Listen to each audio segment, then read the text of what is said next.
गांव का नाम था कालेश्वरपुर। चारों तरफ हरियाली थी। लोग आपस में मिलजुल कर रहते थे। रात को चौपाल पर हंसी खुशी बैठते थे। सब कुछ बिल्कुल सामान्य था। लेकिन एक दिन गांव में एक अनजान औरत आई। वह चुप रहती थी, जंगल के किनारे अकेले रहती थी। नई औरत आई है गांव में। हाँ, पर कुछ अजीब लगती है।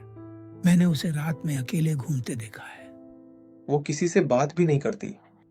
मुझे तो डर लगता है उससे। धीरे धीरे गांव में बातें फैलने लगती हैं। वो रात को श्मशान के पास जाती है। जरूर कुछ काला जादू करती है। मैंने उसे पेड़ के नीचे कुछ बोलते देखा। अफवाहें बढ़ती जाती हैं और गांव के सरपंच ने सबको चौपाल पर बुलाया। सब लोग चौपाल पर इकट्ठे होते हैं। मैं बस यहाँ शांति से रहना चाहती हूँ। सच सच बता, तू कौन है? मैं बेगुनाह हूँ, मुझे मत सताओ। ये झूठ बोल रही है।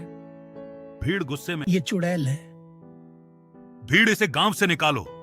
गीता घबराते हुए, कहीं ये सच में खतरनाक ना हो। आज फैसला होगा। औरत रोते हुए, मैंने कुछ नहीं किया। अब बहुत देर हो चुकी है। ये सही नहीं लग रहा। अब पीछे नहीं हट सकते। सब लोग उसे आग में जला देते हैं। औरत चीखते हुए, तुम सबको इसकी सजा मिलेगी। मैं वापस आऊंगी। हर अमावस्या की रात मैं लौटूंगी। कुछ देर बाद सब शांत हो जाता है। आज जो हुआ वो यहीं खत्म हो गया। कोई इस बारे में बात नहीं करेगा। उस दिन के बाद कालेश्वरपुर में सब कुछ बदल गया।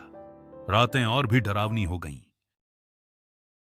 और फिर आई वो अमावस्या की रात। अमावस्या की वो रात अंधेरा बहुत गहरा था। आज अमावस्या थी। आसमान पूरी तरह काला था। हवा में ठंडक के साथ डर घुला हुआ था। अचानक उस दिन गांव में बिजली चली जाती है। अरे, फिर से बिजली चली गई। आज कुछ अजीब लग रहा है। मैंने पहले ही कहा था, आज रात ठीक नहीं है। चलो सब चौपाल पर चलते हैं। सब लोग धीरे धीरे चौपाल पर इकट्ठा होते हैं। चौपाल पर एक छोटी सी आग जल रही थी। कोई भी आज रात अपने घर अकेला नहीं जाएगा। सुना है, आज वो फिर आएगी। बार बार उसका नाम मत लो। नाम लेने से वो और जल्दी आती है। अचानक हवा तेज हो जाती है। ये हवा अचानक इतनी तेज कैसे हो गई? मुझे घर जाना है। चुप रहो, यहाँ सुरक्षित हो। दूर कहीं से पायल की हल्की आवाज आती है। सब शांत रहो। इस वक्त कौन पायल पहनकर घूमेगा? भगवान का नाम लो। सब शांत रहो। अचानक एक औरत लाल साड़ी में दिखाई देती है। उसके बाल पूरे चेहरे पर फैले थे। उसकी आंखें हल्की हल्की चमक रही थीं। क्यों डर रहे हो?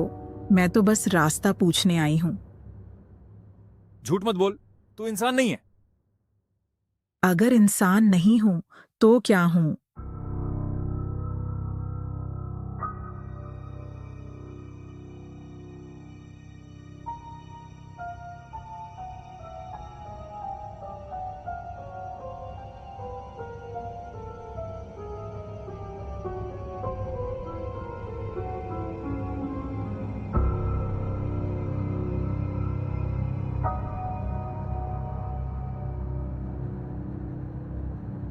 अचानक उसकी हंसी डरावनी गूंज में बदल जाती है। याद है तुम सबको?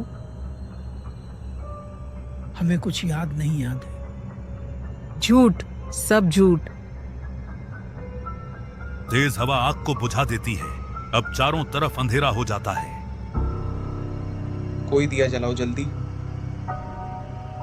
माचिस कहाँ है? अचानक किसी के गिरने की आवाज आती है। कौन गिरा?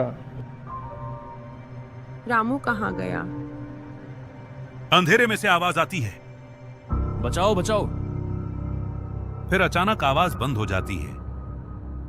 एक गया, अभी और बाकी हैं। हमने गलती की थी, हमें माफ कर दो। गलती? तुमने मुझे जिंदा जलाया था। सबके चेहरे पर डर छा जाता है। वो वही लड़की है जिसे हमने चुड़ैल समझ लिया था। वो निर्दोष थी। आज हर एक को सजा मिलेगी।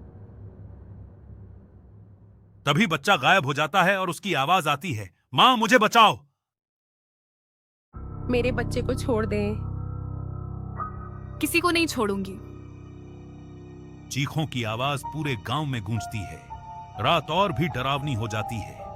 कुछ देर बाद सब शांत हो जाता है। सिर्फ हवा की आवाज बजती है और पायल की हल्की झंकार। एक एक करके सभी लोग गायब हो जाते हैं। अगली सुबह गांव पूरी तरह खाली था। चौपाल पर कोई नहीं था। जमीन पर सिर्फ घसीटने के निशान थे और बीच में जली हुई राख। पास ही एक पुरानी पायल पड़ी थी। उस दिन के बाद वो गांव हमेशा के लिए उजड़ गया।